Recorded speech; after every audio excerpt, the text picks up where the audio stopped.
حضور واقعہ کربلا کی اصل وجہ کیا ہے، اس پر روشنی ڈال دیں۔ آفاق صاحب، اصل وجہ تو ساری امت کو پتہ چل گیا کہ واقعہ کربلا کی اصل وجہ لوگوں کا حق سے فرار تھا اور امام حسین کا حق برقرار تھا۔ بس حق پر ثابت قدم رہ کر حسین ابن علی علیہ السلام نے پوری امت کے ایمان اور عزت و آبرو کو بچا لیا۔ اللہ تعالیٰ ان کو جزائے خیر عطا فرمائے۔ رہا یہ کہ اصل وجہ جو بعض لوگوں نے لکھ بھی دی اور بیان بھی کیا، تو مجھے اس کی کوئی حقیقت نظر نہیں آتی۔ میں جس میں پڑھتا تھا 1982 کی بات ہے، تو ایک چھوٹا سا پمفلٹ وہاں تقسیم کیا گیا، اس میں لکھا تھا کہ ہم آپ کو بتاتے ہیں کہ اصل وجہ واقعہ کربلا کی کیا تھی، اور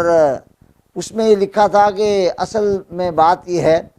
کہ جناب معاویہ رضی اللہ عنہ چاہتے تھے کہ وہ حضرت علی رضی اللہ تعالیٰ عنہ کے ساتھ تعلقات کو مضبوط کریں، چنانچہ انہوں نے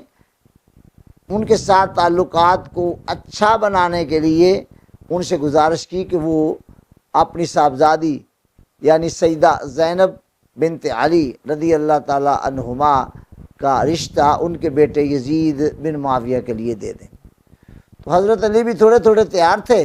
لیکن اور حضرت حسن تو تقریباً تیار ہو ہی گئے تھے،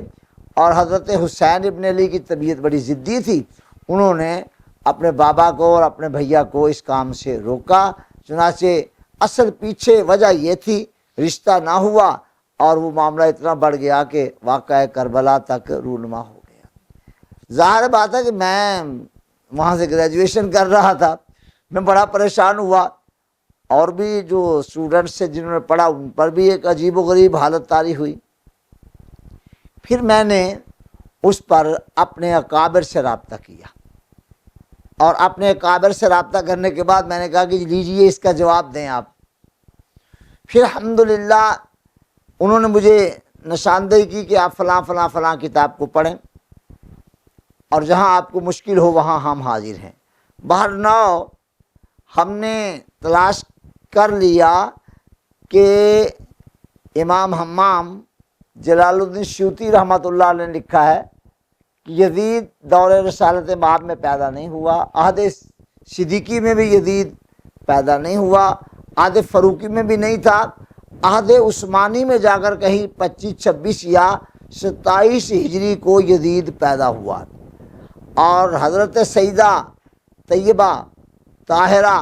زینب سلام اللہ علیہا ان کی ولادت 5 ہجری کو ہوئی۔ گویا اگر 27 کا سن یزید کی ولادت ہو تو اس میں سے 5 نکالا جائے تو جب یزید پیدا ہوا بی بی کی عمر 22 سال تھی۔ شرم تو آتی نہیں نا لوگوں کو بات کرتے ہوئے، وہ سمجھتے ہیں کہ ساری امت ایسے ہی ہے، جو کہہ دیں گے وہ مان لے گی۔ تو الحمدللہ رب العالمین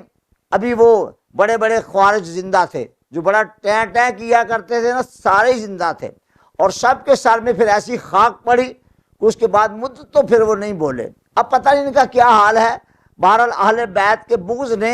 ان کو بالکل اندھا کر دیا، بہرا کر دیا، اور عقل سے تو بالکل پیدل ہو گئے۔ آج کل بھی یہ سارے جو ہے نا منکرین مقامات اہل بیت اطہار، یہ سارے عقل سے پیدل ہی ہیں، ان کو عقل نام کی کوئی چیز ان کے ہاں کہیں دور دور بھی نظر نہیں آتی۔ اب آپ بتائیں کہ یزید پیدا ہو رہا ہے، بی بی کی عمر 22 سال ہے، اور انہوں نے یہ رشتہ وغیرہ باندھا، ان کو میں سخت زیادہ کہوں گا، پھر لوگ کہیں گے کہ اس کی زبان اب کنٹرول میں نہیں رہی۔ یقین کریں اب ڈیش ڈیش ڈیش لگا کے چھوڑ رہا ہوں، اور جو آپ کے منہ میں ہے یہاں پر کر لیجئے۔ یعنی مطلب ہے کہ کوئی ایک حد ہوتی ہے کسی بات کی۔ واقعہ کربلا کے پیچھے یہ بات بیان کرنا، جیسا کہ انہوں نے خوارج میں بیان کی، کوئی 40 سال 38-40 سال ہو گئے اس کو بیان کیے ہوئے، اور یہ کراچی میں ایک شور مچا رکھا تھا انہوں نے۔ الحمدللہ وہاں پر اللہ کے رسول کے فضل سے حضرت مولانا حافظ محمد شفیع صاحب اقاڑوی رحمۃ اللہ تعالی علیہ نے زبردست کام کیا، اور ان سب کو تقریباً جو ہے لگام ڈال دی تھی اس مرد نے۔ بس ان کی عمر تو اللہ تعالیٰ لکھتا ہے، 55 سال کی عمر میں آپ کا وصال ہو گیا 1984 میں، ورنہ وہ اکیلا بندہ کافی تھا ان ساروں کو جو ہے نا وہ لگام ڈالنے کے لیے اللہ تعالیٰ ان کی قبر پر کروڑوں رحمت نازل فرمائے، اور ان کے صاحبزادے تمام اولاد کو برکتیں دے، خصوصاً حضرت علامہ کوکب نورانی اکاڑوی دامت برکاتکم العالیہ کو ڈھیروں برکتیں عطا فرمائے۔ وہ اپنے باپ کا جانشین ہے اور بات کرتا ہے تو پتہ چلتا ہے کہ بندے کے پیچھے مطالعہ بھی ہے، اور اسے بات کرنے کا طریقہ بھی آتا ہے۔ لہٰذا واقع کربلا کے پیچھے جو ان لوگوں نے، خوارج نے جو بات گڑھی تھی، وہ چٹا جھوٹ ہے، اس کی کوئی حقیقت نہیں ہے، اور یہ ایسی جو ہے وہ 12 ٹہنیاں کھیلتے رہتے ہیں، اور ان کے سامنے پھر اچھی طرح خاک پڑتی ہے، پھر ظالم کئی سال چپ رہتے ہیں۔